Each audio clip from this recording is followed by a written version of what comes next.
I'm now joined by Ryan Pullen, Head of Cybersecurity at Stripe OLT, for a fireside chat about cybersecurity and vulnerable data. Ryan, thank you for joining me. How are you? Well, thank you very much for having me. Perfect. And do you want to tell us a little bit about your job and exactly what you do just to get things started? Sure.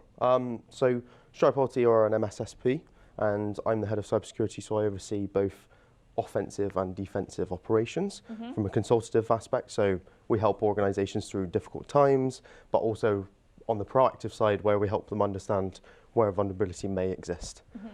So we do offensive security tests, and we also do incident response and everything in between to make sure organizations can stay a step ahead. And how have you seen the data landscape change in the last 12, 18 months over the pandemic and further? Lots of organizations have had to adopt remote working quite quickly. And so we've seen a lot of cloud adoption, so using Microsoft 365 and moving to cloud services, which presents all sorts of different risks realistically. So when moving from on-premise and office space to allowing people to work from home, the ways people operate are very different psychologically as well. So that presents all sorts of different data classifications, especially in finance and healthcare and things like that. It's a massive shift in sort of the way that people have been used to operating for 20 plus years or whatever in standard operations to now having to be more flexible and dynamic. It presents lots of different risks, and we've seen huge changes in the ways that attacks are carried out and those sorts of things as well. And in terms of vulnerable data and what, when scams are looking out to go and attack, what would you class as vulnerable data and how can companies identify that? So it depends on sector realistically. So from healthcare to finance, the vulnerable data may be patient care and sort of for NHS trusts, and for a finance organisation it might be PII or personal information, sensitive documentation, financial records, those sorts of things. And so the way that you would protect them is largely the same, but the methodology and implications can be quite different. So risk to life in some areas potentially, especially with sort of the NHS attacks that happened a couple of years ago, all of those sorts of things. It gets quite significant when data is held to ransom and those sorts of things. Yeah, exactly. I remember those attacks well because we, one of our sister brands, we had the head of payroll at the NHS come and do a talk, and she literally had to go and do everything on paper, handwritten for like all of the branches. It was crazy. So at the moment, lots of schools are going through that pain as well. So, so a lot of universities and obviously the colonial pipeline and everything that's in the news at the moment. So the way that data is stored as well is really important because identifying it is one part, and it's quite subjective to be honest, but anything that you could deem to be sensitive should definitely be classed as vulnerable. And how should organisations store that vulnerable data? I'm sure there's many different ways it can be done and it depends on sector, but if we were to take maybe a bank or someone in financial services, an organisation, what should they be doing to protect that data? As you said, it's a very broad sort of question realistically, but anything that could be deemed under that vulnerable bracket, which for some organisations is probably everything, so intellectual property, communications, anything can be deemed vulnerable if you put a certain spin on things. But identifying that and storing it, encryption is very important, utilising the right authentication methods and keeping things, it's a model of least privilege or zero model of least privilege, which means need-to-know basis, effectively. So if you don't need access to something, then you shouldn't have access, because that limits the way. So if someone was to be compromised, you understand what they have access to, and it's much easier to contain. When if everybody's got access to everything, it's much harder to narrow it down when conducting investigations. Yeah, completely agree. And in terms of the current risks and threats to vulnerable data, what are you seeing at the moment which is affecting it so much? Well, especially at the moment, things are quite prevalent because of everything with the colonial pipeline and things being publicised that there's money to be made in this space. So those criminal operators and outfits effectively making good money from it. It shows that there are viable criminal business models available. And so for people like myself, I see this day in, day out, lots of different organisations and different situations happening. But outside of that, because it's gone mainstream, we're seeing a huge spike in, it's called ransomware as a service, this model, and effectively you can hire these people to do it for you. So whether that's for political gain, competitors, whatever. It's reasonably rare, but it's happening It's happening a lot at the moment. And so because of that, we see a huge increase in phishing. So targeted emails, suspicious emails asking people to click links and enter details. And that's very simplistic. But when you cast such a wide net, you can get some of those more vulnerable individuals who may not be expecting, or it may be very, very sophisticated and difficult to spot. And that's something we're seeing an awful lot. That's not really changed, but just the amount has increased.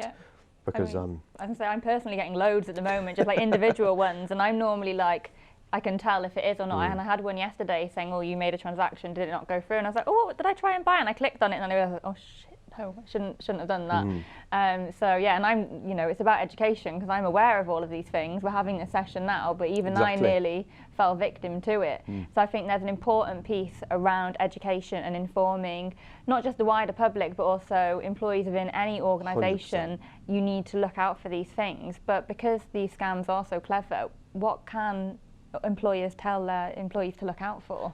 So you hit the nail on the head with the education piece, realistically, because you can have all sorts of different systems and protection, which is fantastic, and that's definitely necessary. However, if I phoned you up beforehand and told you that you're going to receive an email, it brings a different level of sophistication and effort involved, and that's more targeted, spear phishing related, and you've got vishing as well, which is more voice enabled.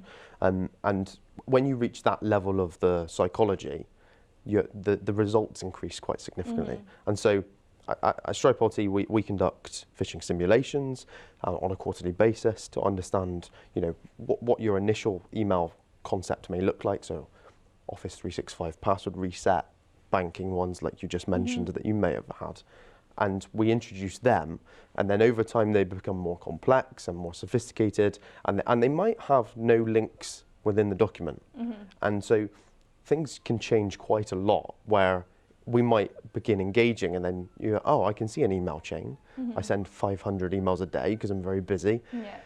All of those sorts of mental, sort of psychological parts add to the complexity, and sort of if people are going to pay things. Because fundamentally, they're either after two things: access to your systems to be able to conduct more malicious activity, whether it's intellectual property, accessing vulnerable data, or financial enabled. Payment transfers to different places. So a big one is mortgage payments. So hiding within certain systems, waiting for mortgage payments to go to one area, and then 5 minutes before transfer, advising to change. So I've seen that an awful lot. Yeah, and I think a lot of fraud which I'm seeing on the rise now is romance fraud as well, which is, I think, because people get so embarrassed when they do fall victim to fraud, and then especially when it's linked to romance, I think that's why people are so embarrassed and don't want to talk about it. But the levels of cases are really increasing at the moment. Absolutely. So there's a certain frame of phishing called sextortion, which effectively is trying to point people on a back foot that they've got information about the individual, and really target them personally, effectively.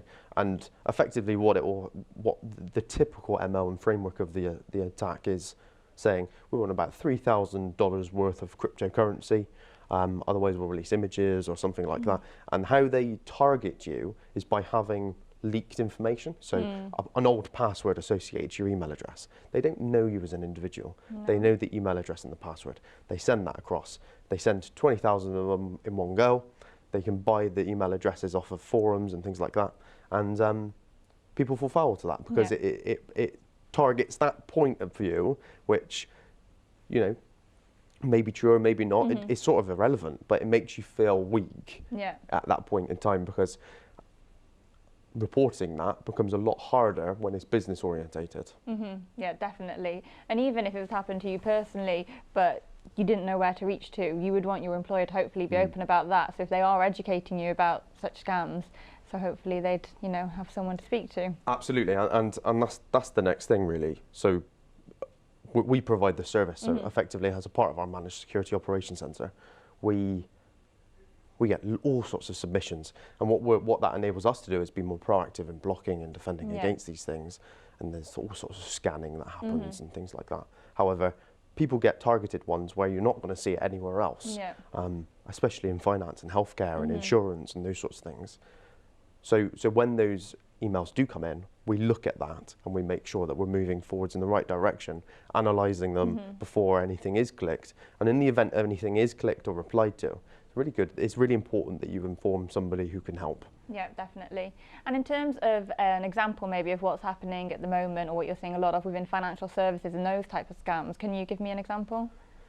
So as I sort of said, the ransomware as a service and sort of targeted methodology, but also the pre-positioning in organisations. So if I conducted a phishing attack and you clicked on a link or gave me your details, I would probably understand the company's organisational structure by that point. You can get a lot of information from LinkedIn and places like that, understand what you're expected to be doing.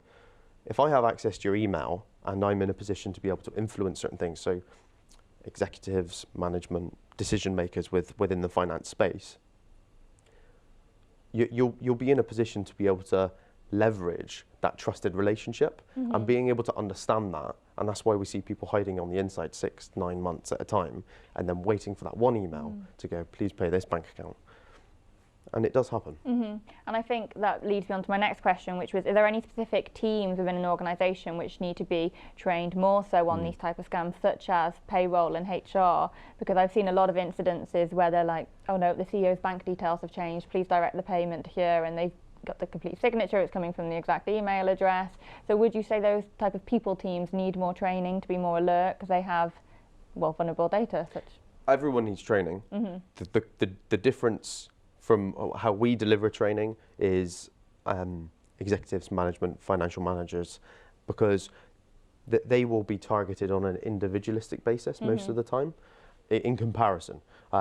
Otherwise to the more drive-by focused attacks which you may see for other individuals. So like I said, the 365 and the Adobes of the world and those sorts of things. What you may see for an executive or someone who can have influential powers in making the decision or approval on a mortgage payment going to a different bank account would be more targeted. You might see domains be registered to mimic what your organisation looks like, changing I's with L's, ones with L's, things like that. We see it an awful lot, and it is successful because people are helpful and don't like to challenge, and that's where process comes into things. So making sure that there's robust processes around how you process these payments and verify over the phone and things like that. And did you see a spike of cases when people moved to working from home? Because obviously everyone had to get their computer set up. Because there's also that GDPR piece around it. Because when people are working from home, like, you know, they get distracted, the lines are blurred, they've got family around them. You don't know who's around really, do you, that could access? Well, hopefully no one's partner is going to go steal their data, but you know.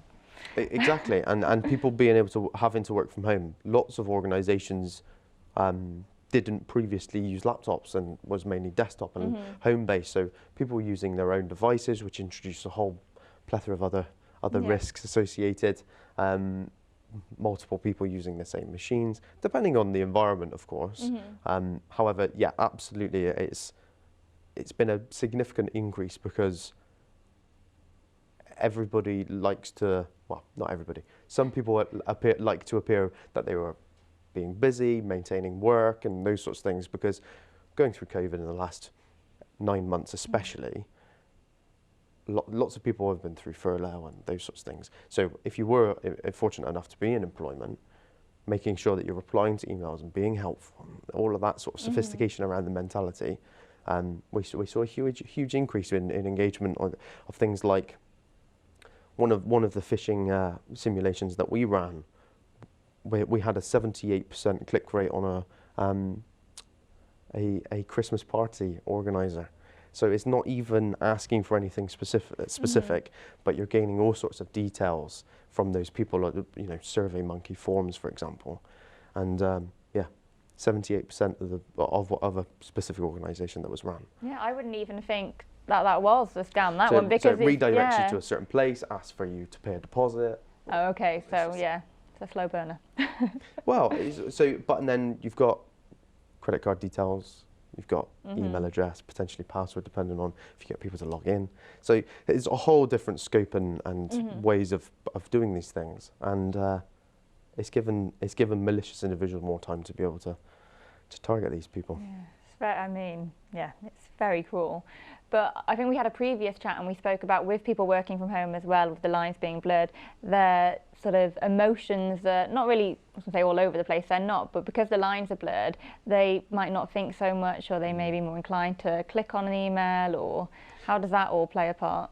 Completely, yeah, absolutely right, you're spot on. People like to be helpful and engaging with things, and like I said, if someone from a senior member of staff has asked you to engage with something, you might not read the email addresses come from explicitly, and you can formulate a lot of the information from what's publicly available through open source intelligence, and a large part of that is people have shied away from reporting things because they're not interacting. They're not in the office. They're not seeing IT representatives or any colleagues walking around. So you click on something, you go, oh, that's not quite right, and then you can just keep it quiet because you're not in that environment to be able to sort of say, oh, did you get that email? Yeah, because you've got to go on Teams or Zoom or something like that. So that separation and that sort of air-gapped approach, has definitely increased the likelihood and amount of those sorts of low-hanging fruit attacks, realistically, and it's been a viable business model for malicious individuals. Yeah, scammers as well. Effectively, yeah. And if we look at companies who are going to relocate and go back to the office maybe full-time, and they're taking that change from working from home to being in the office, is there anything specific they need to do to sort of re-engage, make sure their security is up to date? Is there any different things they need to do to what they would have previously done in the office environment? Increasing awareness, and that's sort of a on the fence answer, to be honest, because it doesn't really matter where they are. The more information you have, the better you can prepare. And if you do conduct an exercise like that, or you're worried about the way your systems are configured, or whatever it may be, increasing your understanding of your employees' awareness of these sorts of things and engagement levels and who says what and how they react will only enable you to prepare better. And doing that on a recurring basis, employees start to understand the mindset, okay, this might be a test, err on the side of caution, which in some places can create significant overhead because people are worried about getting caught out. However, in our experience, that hasn't been the case. Technology is quite good now. However, there is still that very sophisticated people just sending from Gmail saying, I've not got access to work systems, can you just quickly change this, or I'm on the move. It's believable to an extent, depending on the context. So yeah, awareness is absolutely imperative. So awareness, and as well making sure your vulnerable data is stored correctly and you know what the vulnerable data is. What else would you say an organisation needs to do to just be safe with data? What would you say are the main 3 things? So understanding what your external footprint looks like. How do you look to the outside world? Okay. And what I mean by that is, if you've got a website, you might be storing vulnerabilities there, which may attract unwanted attention. And you're looking at the 80%. You're not thinking, okay, nation states are necessarily coming after me. No, they might be. But what you should be thinking about is those people looking for a quick money earner. Can I cause disruption? Can I seek bounty or ransom because of perceived information that's been captured or something like that? And you can do that through a whole different means. And we've got products effectively that will find information, and we have a threat intelligence team that look out and try to identify any holes or areas that could be used or manipulated for malicious effect, effectively. So are you using legacy protocols? Are you not using encrypted information? And things that may be in place for 6-7 years pass from IT manager to IT manager and gets blurred lines, as you were saying earlier, between sort of secure infrastructure, and especially with cloud adoption, making sure your systems are configured is a huge part. But education as well is another piece, and also understanding what you need to protect, not just going, no one's going to come after us, because lots of businesses have closed down because of these sorts of things and not having the basics, backups in place, all of those sorts of things. Yeah, and I just wanted to touch upon when you said about like the external footprint. So looking at a website, is it just sort of the type of protocols, or is there any specific data which maybe companies shouldn't share on their website? Is it? So a part of the phishing simulations can be used information gathered from the website. So if you've got someone's signature on a website, you can have that as a part of an email footer. All of it, people look at things different ways, and outside in that might seem as quite sophisticated, but with a very small amount of research you can give away an awful lot of information. And so the external footprint side also looks at IP addresses, any servers and services that are running, and it goes quite technical. But all of that understanding is built into a report to understand, okay, what's the next step? How can I reduce these things that maybe don't need to be the case? Or if they do need to be the case and there's a login page for an admin panel, does that need to be public facing?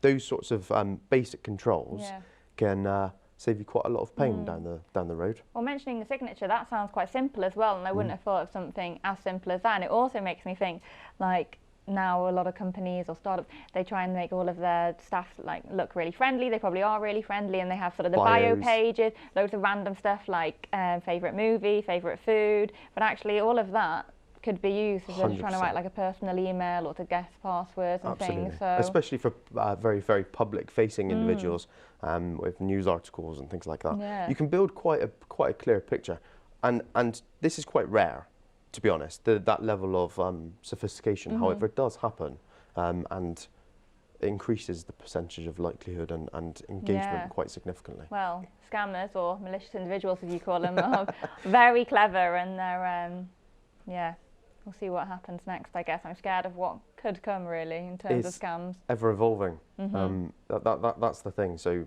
and that's why we run a 24/7 house, to be honest, because Colonial Pipeline 1 minute, and then what happened with the FireEye stuff, and US Department of Defence and all sorts of those sorts of people. You see them as impenetrable, and they're not. From a systems perspective, potentially, Okay, well that's just about all we have time for, Ryan, so thank you so much for joining us, and I hope everyone's going to be more careful with their data going forward.